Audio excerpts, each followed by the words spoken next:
And welcome to CHINO I AM, powered by Obvious Table. Here, I'm going to have connecting conversations with people who have very inspiring testimonies. Today, I have the ultimate pleasure of introducing you to Kenya Hutton. He is an activist, advocate, and all-around public servant. Hey, friend. Hey, what's going on? Nothing. It's been a long time. It's been some time. Absolutely. You know, one of the first memories that I had of you is you were working at an organization, and I came to see you for some services. Do you still do that kind of work? In a sense. I know the organization you're talking about. That was actually when I first moved to DC, the DC area. I still do that kind of work, but I'm more so on the administrative side, pushing policies and doing a lot of legislative work, things like that. But direct service is always going to be at the core of my heart. Absolutely, absolutely. So that must be kind of a fulfilling journey or job that you have to kind of put people on a path. Yeah, it is. You know, it's always a joy when you see someone or you come across someone and they're in a certain stage in their life, and you know, whether your interaction with them was for 5 minutes or 5 days or 5 months, and then to see the trajectory and see where they go, that's a rewarding part, right? You know, I've always believed or I've been under the understanding that if I can help one person, then I've done my job, right? Yes, absolutely. And you know, it took some time.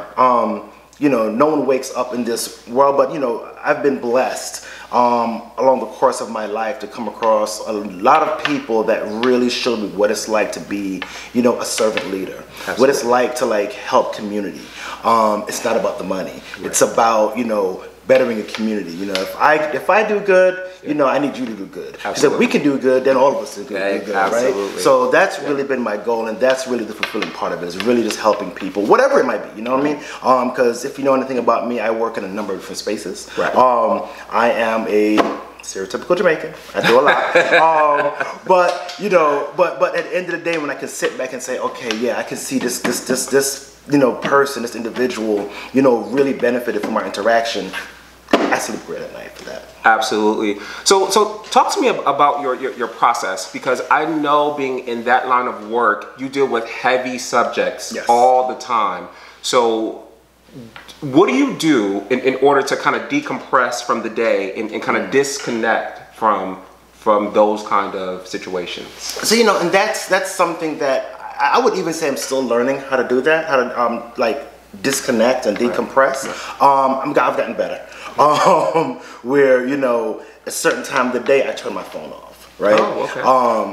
On the weekends, I typically try not to do any work on the weekends. And I really take the time to go on vacation. Okay. You know, I've worked for organizations before and worked there for multiple years. Never took a day off, never took vacation, was always there. It became my life. And, you know, as rewarding as it is, what I did realize, especially within the past couple of years, is that it was wearing down on my own personal health. So, you know, it really was a wake-up call to really, I can't, and you know, there's, you know, a couple of people I can say, you know, Jacqueline Coleman, she's one of them, I'm gonna drop her name.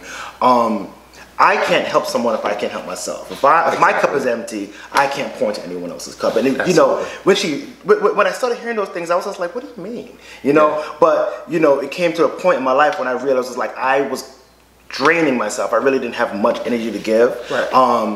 And you know, I took a break from the work. I said I didn't want to do this work anymore. Right. You know, I went on to bartend, do all kinds of things, right? Because I said I didn't want to work with people anymore, right? And then I became a bartender. Makes no sense, right? So you're still working. So I'm still working with people at the end of the day, right? And you know, it was individuals like Jackie Coleman that was like, yeah, no, Kenya, we need you in the work, and then put me back in. But taking that break really allowed me to see that I can still do the work and still take some time off for myself, because at that time, honestly, I needed it, because I was steadily approaching burnout. Right. So it sounds like, and correct me if I'm wrong, that this work is kind of a calling for you. Do you feel like it's a calling? Absolutely. You know, for those of us that's been in the work, I've been doing this work for well over 20 years now, right? some of us go into the work thinking that's what they want to do, and then they realize that it's a lot more than they want. Right. But then for some of us, the work finds you. Right. Interesting. Yeah, and you know, like this wasn't what I went to school for. This wasn't that I went to school for advertising and marketing communications. Oh, wow. I fell in love with the Budweiser frogs, and I was like, oh, I want to do that. And then got out of school and was just like, I need a job.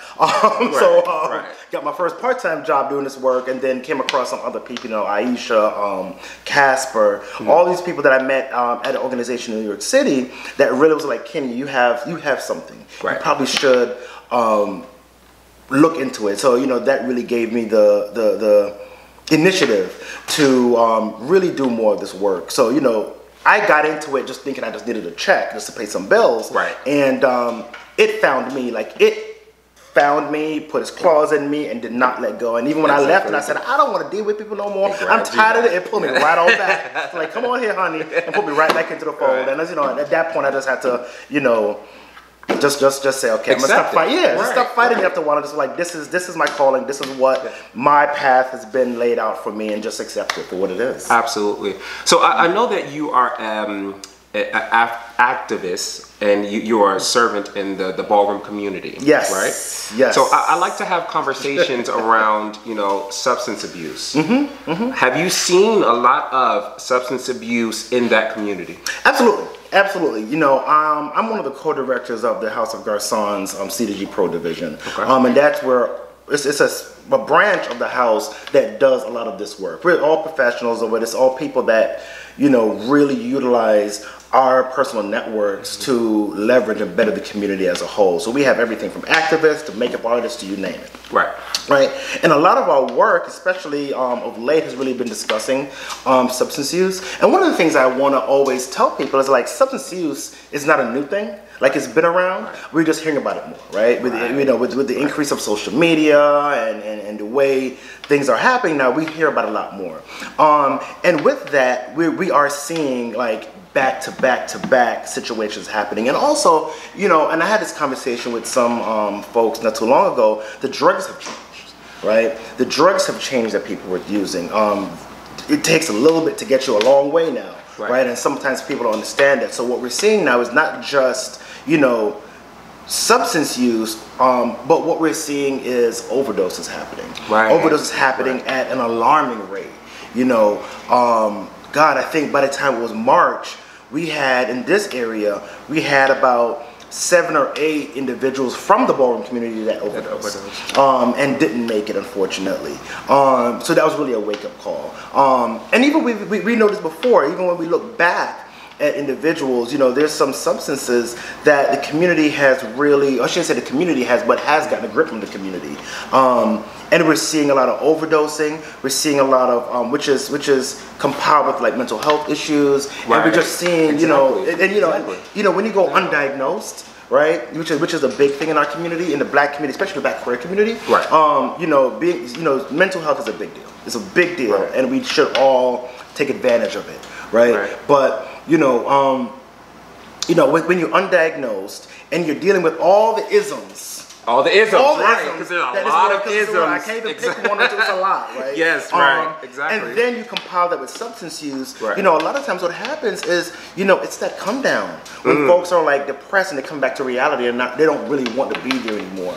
So we're seeing a lot of like substance use overdoses. We're seeing a lot of suicide. We're seeing a lot of things happen in the community, and because of social media, it's not just happening in our small circles. Like when I started in Ballroom 1,000,001 years ago, you know, we only knew what was going on in the New York area, right? Because that's where I'm from. But now, if something happens in Atlanta, everybody knows about it. If something happens in DC, everybody knows about it. So it's really pushed the subject of substance use and overdoses to the forefront, where we're all like aware of it, whether we want to pay attention to it or not.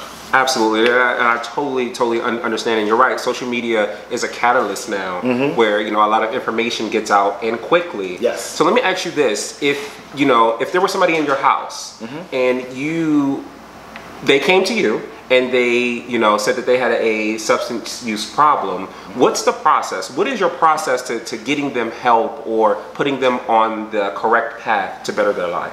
Well, it's a number of things, right? Because there's no cookie cutter way for anybody, right? What works for one doesn't work for the other. So it starts off with a conversation.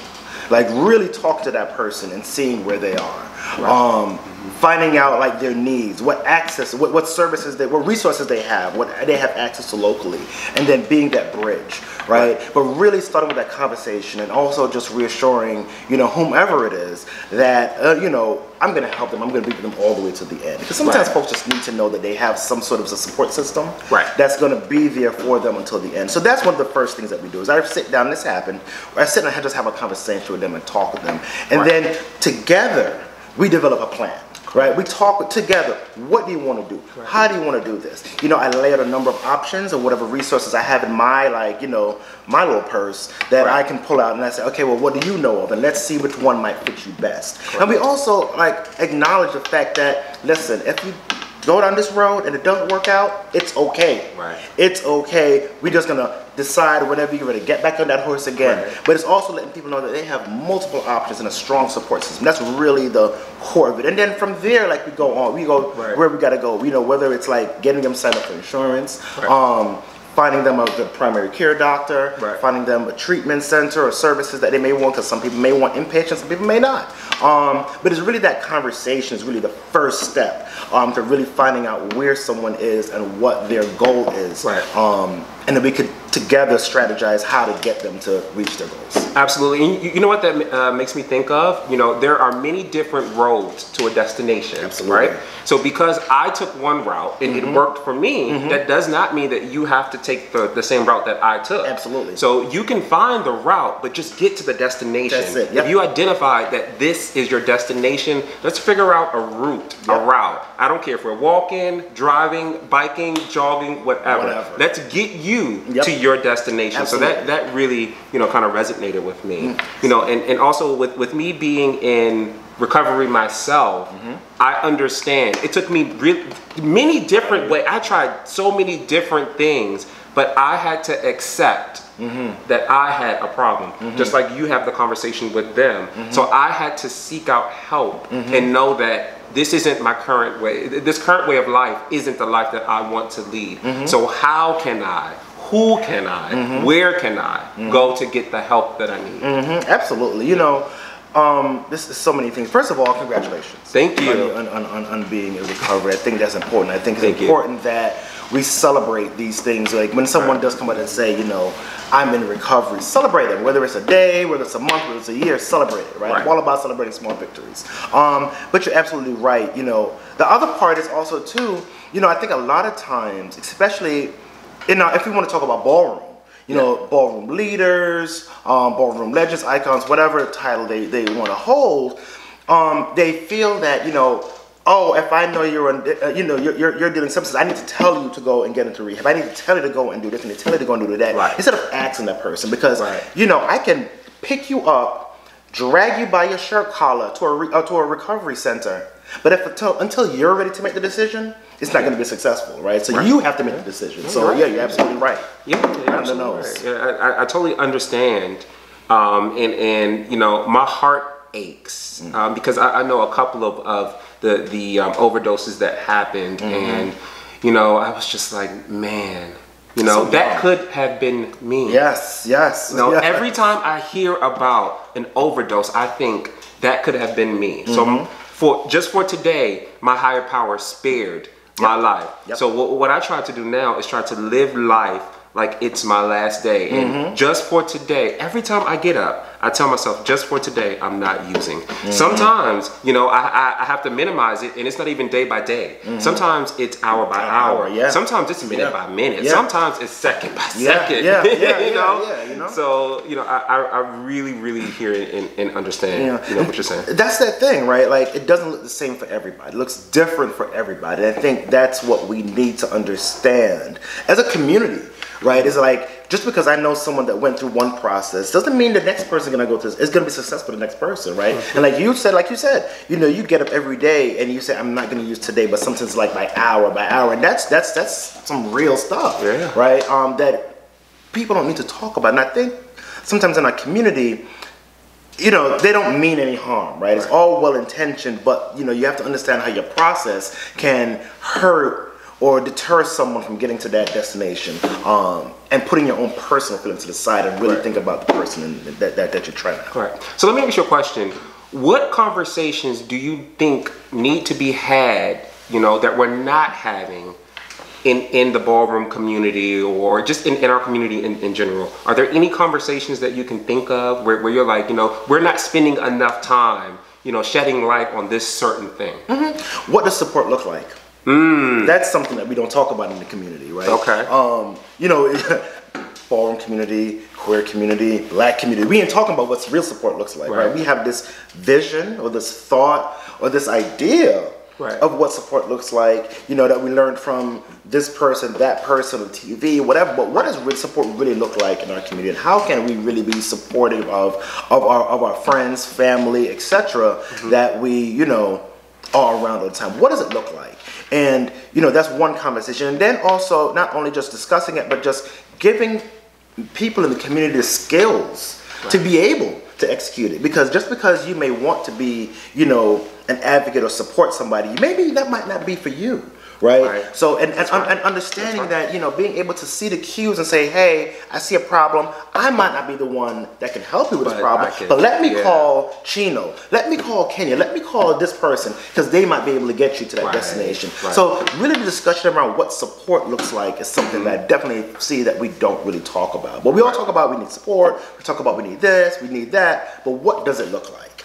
And we have to break it down to layman's terms, right? You know, I've been in the field for, like I said, a long time. So I have a certain level of like language that I use and things, and still things in my tool belt, right? But what about for someone, a little 18-year-old or 19-year-old that doesn't know, that doesn't have those resources? How can I transfer the wealth of knowledge and skills I have to someone so they can be able to utilize those tools? Right, absolutely. And I appreciate that, that you do that, and the work that you do, and how you are trying to change the community and instill things in the younger generation. Because, you know, some queer folk, they don't have families like I had, you know, to lean on. You know, they're looking for things to hold on to. And I'm so grateful that we have people in the community, in the world, that like you, that are instilling, that say, hey, look, you know, you may want to go here, you may want to look at this, or you may want to do this. And that's just so amazing to hear. You know, you really do great work. And you know, I got to give you your flowers. You say small celebrations for me. Let's celebrate you right now and the work that you do and what you're doing for our community. I appreciate that. Thank you so much. You know, someone did it for me, so I should do it. I should pass on the blessing to someone else. Before you go, I just want to thank you for coming today and talking with CHINO I AM, powered by Obvious Table. If people want resources or they want to reach out to you, how do they do that? Well, you can find me on the Facebook. My name, Kenya Hutton, if you want to reach me. But if we talk about resources, there's a number of resources I can give you. DamienMinistries.org. I'm drawing a blank, but Center for Black Equity.org is really the mother company that I work for. And if you want any kind of resources wherever you want around the world, really, because that's an international organization. You can go to centerforblack.equity.org, FOR, not the number, black.org, and you can find all kinds of resources around substance use, housing, COVID-19 resources, whatever. And that website that I work with houses a whole slew of resources that's curated for us, by us, to make sure that we get exactly what we want, how we want it, when we want it. Absolutely. So guys, if you are in need of any resources at all, please, please, please, Kenya has given you his information. Reach out. There are so many different umbrellas that his resources cover. So let's reach out. Let's us help us. Yes, absolutely. I'm going to ask you some rapid fire questions. No thinking. First thing that comes to your mind. Lord. Okay? Lord. You ready? Sorry. I'm sorry. I'm sorry, Mom. All right. I'm sorry. Here we go. All right. Madonna or Janet? Oh, Janet. Okay. Yes. City vacation or beach vacation? Ooh, beach. Okay. Would you prefer to be rich or wealthy? Wealthy. Wealthy? Yeah. Wealthy. Why wealthy? Because I think when you think of rich, it's a dollar amount, but wealthy just means I could live in a cardboard box and have my whole family around me, and we love each other, and that's wealth, and it's right there. So rich is money's good, but you need more than just money. You need family and everything around. Absolutely. Are you living or are you existing? Oh, I'm living. You living? I'm living. Okay. Yeah. Last one. Little Kim and Nicki Minaj. Don't even say it. Little Kim. Come on. Okay. Like, Y'all heard it. Y'all heard it. I'm Claire. What's Little up? Kim. I'll give you a verse in a minute. In a minute. That's mother.